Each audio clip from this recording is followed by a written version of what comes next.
Hey guys, welcome to Wiffleball News. We are here. It is the off-season review. We're going to look back at the off-season that was, all the free agent signings and whatnot, teams new to the league, teams departing from the league.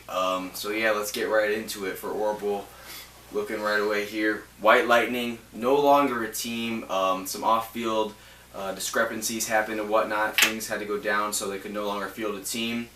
So, how do you think it's going to affect the league, Griffin? Yeah, it is kind of old news, but I do think it's going to affect the league a lot. They were one of the better hitting teams in the league, one of the best defensive teams, and I think the fastest team in the league.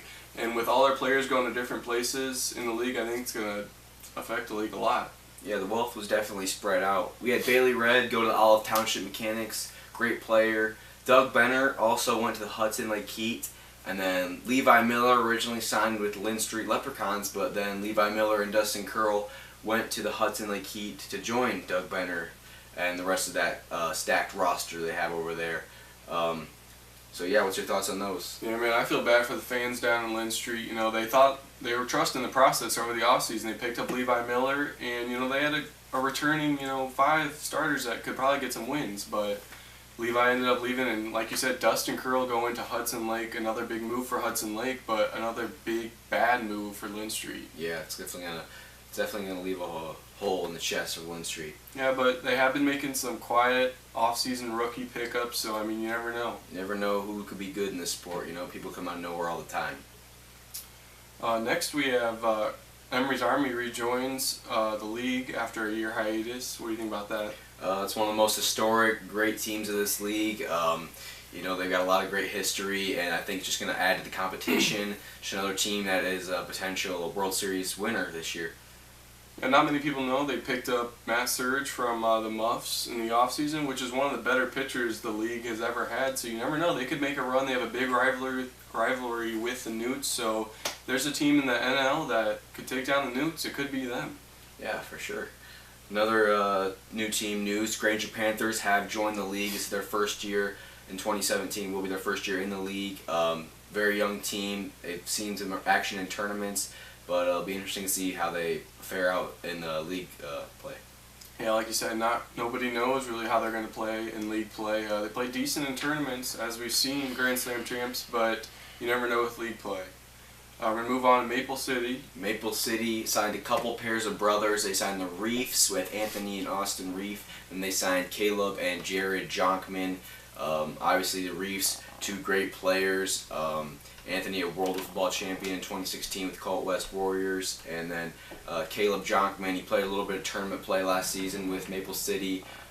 Jared Jonkman hasn't really played much with Maple City before, but I believe he played fast pitch wiffleball, him and his brother did, so it'll be interesting to see.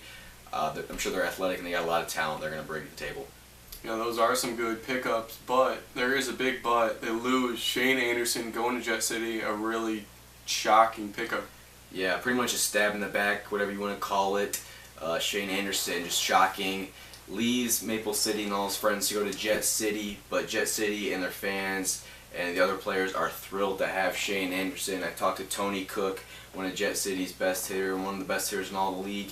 He said they're thrilled to have Anderson because it kind of brings 2 pitchers, him and defending Cy Young Nate Arndt. He said if one's off, one's probably going to be on in the day, so they're always going to have that good pitcher to turn to.